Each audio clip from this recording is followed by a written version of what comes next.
메이저리그 전경기 리뷰를 한눈에 오늘의 MLB 이제 네이버 프리미엄 콘텐츠에서 만나보세요. 안녕하세요, 이현우입니다. 안녕하세요, 도창현입니다. 김하성의 템파베이가 가을 야구를 포기했습니다. 김하성이 팀을 옮길 가능성도 있는 가운데 양키스가 관심을 보였다는 소식 전해드리도록 하겠습니다. 네, 템파베이 구단은 오늘 주전 포수인 데니 젠슨을 연봉 보조와 함께 미러키로 보내면서 내야 유망주를 받아왔습니다. 이 젠슨은 시즌 초반 극심한 타격 부진에 시달렸으나 이 특유의 장타력을 앞세워서 최근 성적을 많이 끌어올렸는데요. 이 젠슨의 시즌 타율은 2할 4리에 그치고 있습니다만 최근 장타가 많이 나왔죠. 11개 홈런에 29타점, OPS도 0.703을 기록하면서 포수치고는 나쁘지 않은 타격 생산성을 보이고 있었습니다. 젠슨이 트레이드 됐다라는 것은 템파베이가 남은 시즌 가을 야구를 포기하고 트레이드 시장에서 셀러로 입장을 바꿨다라는 뜻일 텐데요. 템파베이는 6월 급격한 상승세로 아메리칸 리그 동부지구 선두 자리를 노렸습니다만 7월 21경기에서 7승 15패, 팀 전체가 또 부진에 빠지고 말았습니다. 7승 15패는 애틀랜타와 함께 월간 메이저리그 승률 꼴찌에 해당하는 기록인데요. 그 사이 템파베이는 지구에서는 4위로 그리고 또 와일드카드 순위표에서도 2.5경기 차 5위로 밀려나면서 결국 또 결단을 내리고 말았습니다. 템파베이는 앞서서 1루수 얀디 디아즈 그리고 2루수 브랜드 라우에 대한 트레이드 문의도 듣겠다라고 이제 밝힌 바가 있었죠. 네, 템파베이가 이렇게 셀러로 전환함에 따라서 김하성 선수의 거취에 대해서도 이 관심이 모이고 있는데요. 김하성은 지난해 입은 어깨 부상 때문에 결국에 수술을 받았고 FA 시장에서도 단연 계약을 노렸습니다만 시장의 분위기가 좋지 못했습니다. 구단들은 이 김하성 선수의 몸 상태에 대해서 확신을 가지지 못하는 구단들이 많았고요. 그 사이에 행선지로 예상을 하지 못했던 템파베이가 이 김하성 선수에게 손을 내밀었었습니다. 템파베이는 김하성에게 올 시즌 연봉 1,300만 달러와 함께 내년 1,600만 달러의 선수 옵션을 포함해서 2년 2,900만 달러의 보장 계약을 제시했습니다. 인센티브까지 합하면 3,100만 달러까지 올라갈 수 있는 아주 당시 기준으로는 김하성 선수 입장에서 나쁘지 않은 조건이었는데요. 어쨌든 이런 조건 아래에서 사실상 FA 재수를 하게 된 김하성 선수, 메이저리그를 대표하는 스몰마켓이 템파베이이기 때문에 이 김하성 선수에게 손을 내민 거 사실 좀 의외였다라고 이제 생각하시는 분들 많았을 것 같아요. 그렇죠. 템파베이가 김하성에게 계약을 제시한 이유는 당연하게도 유격수 포지션에서의 이 생산성, 그러니까 정확하게는 공격력을 보완하기 위해서였습니다. 기존 유격수 자원인 월스는 이 수비력이 빼어나긴 합니다만 이 타격이 리그 평균에 크게 미치지 못했고요. 반면에 김하성 선수는 꾸준하게 리그 평균을 살짝 웃도는 이 생산성을 기록을 해줬기 때문에 템파베이 입장에서는 김하성 선수를 영입하면 공격력 측면에서 큰 업그레이드가 될 수 있을 거라고 봤기 때문인데요. 만약에 김하성 선수가 FA 재수에 성공해서 옵트아웃을 한다면 이 퀄리파잉 오퍼를 통해서 지명권을 얻을 수도 있었고요. 그렇지 않더라도 팀 내 최고 유망주인 카슨 윌리엄스가 성장할 때까지 시간을 벌어주는 역할을 맡길 수가 있었거든요. 하지만 김하성 선수 당초 예상 복귀 시점보다 2달가량 늦은 7월 초반에 돌아왔습니다. 그리고 10경기 만에 다시 허리 부상으로 부상자 명단에 또 등재되고 말았는데요.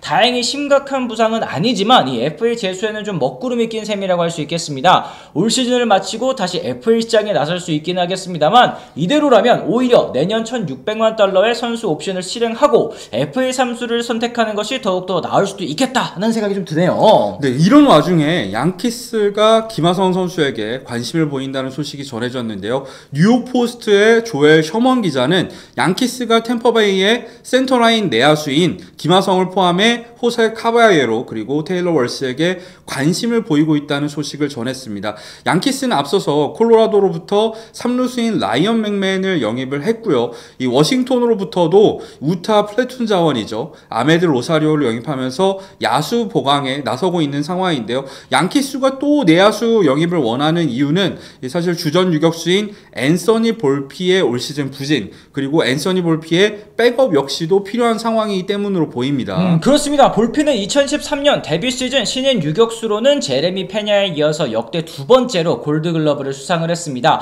지난해에도 OAA 플러스 14점으로 메이저리그 최상급의 수비를 선보였는데요. 하지만 볼피는 데뷔 시즌 시즌에 159경기, 지난해는 160경기에 나왔고요. 올해에도 팀이 치른 106경기 중 105경기에 또 나서고 있습니다. 이 체력적인 문제인지는 알 수 없습니다만 올해 볼피 타격 성적도 여전히 제자리 걸음, 여기에 13개의 실책까지 저지르면서 아메리칸 리그 실책 1위에 이름을 올리고 있습니다. 이에 양키스는 볼피의 부담을 줄여주기 위해서 유격수도 소화가 가능한 자원들에 대해서 관심을 보이고 있는 것으로 보이는데, 앞서 언급한 이 맥맨이라든지 로사리오 선수는 또 유격수 포지션 소화가 좀 어려운 선수들이죠. 그렇죠. 양키스가 관심을 갖고 있는 또 다른 템파베이의 내야 자원인 월스와 카베로 같은 경우에는 각각 2027년 그리고 2029년까지 쓸 수 있는 젊은 선수들입니다. 이 템파베이 입장에서도 앞서 언급한 윌리엄스가 데뷔를 하게 되면 이 두 선수를 백업으로 활용을 할 수가 있다는 거죠. 이 월스 역시도 연봉이 135만 달러밖에 되지 않고요. 카바에로는 최저연봉에 불과한 상황입니다. 반면에 김하성 선수 같은 경우에는 올 시즌 연봉이 1,300만 달러에 더해서 이 내년 시즌 연봉도 1,600만 달러가 있는데, 이게 사실 템파베이 입장에서는 스몰 마켓으로서 상당히 부담이 될 수 있는 금액이잖아요. 따라서 템파베이가 원하는 김하성 선수의 유망주 대가는 크지 않을 가능성이 높고요. 필요하다면 일부 연봉 보조를 해서라도 이 재정적인 부담을 더는 방향으로 방향을 튼 게 아닌가 싶습니다. 그렇습니다. 일단 템파베이가 시즌을 포기하면서 이 사실 김하성 선수가 당장 필요 없는 그런 상황이 또 되지 않았습니까? 뭐 최근에 양키스 외에도 뭐 컵스 이런 루머들까지도 나오고 있었던 것 같은데, 실제로 김하성 선수가 이번 이제 여름 이적 시장에 팀을 옮길 가능성 좀 어느 정도로 보시는지 궁금합니다. 일단 템파베이 입장에서는 앞서 저희가 말씀드린 대로 김하성 선수를 트레이드해서 연봉을 낮출 필요하죠.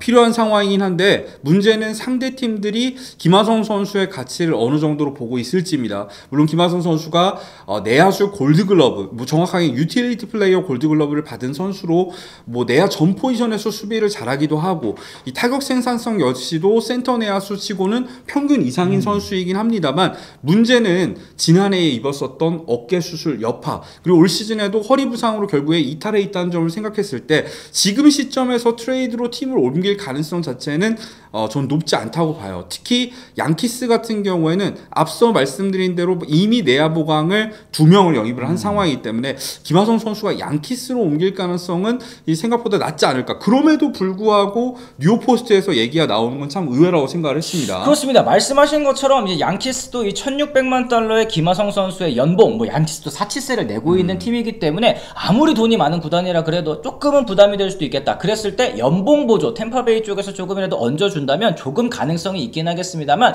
현재로서는 양키스가 이미 내야 보강을 어느 정도 끝내놨다라는 점이 또 영입을 좀 가로막는 것들이 아닐까 생각을 한번 해봅니다.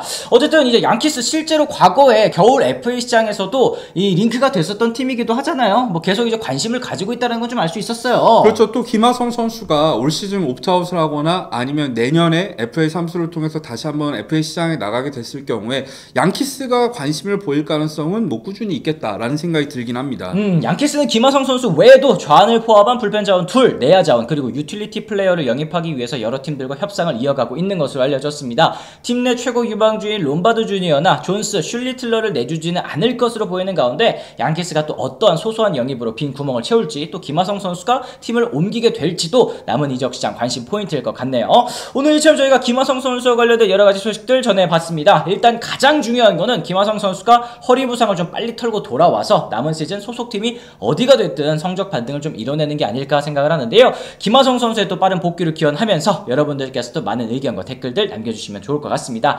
더불어 오늘 저희 영상 유익하셨다면 구독과 좋아요, 알림 설정까지 꼭 부탁을 드리면서요. 저희는 또 다른 소식으로 다시 돌아오도록 하겠습니다. 지금까지 시청해주신 분들 모두 감사합니다. 고맙습니다. I'm ready to go.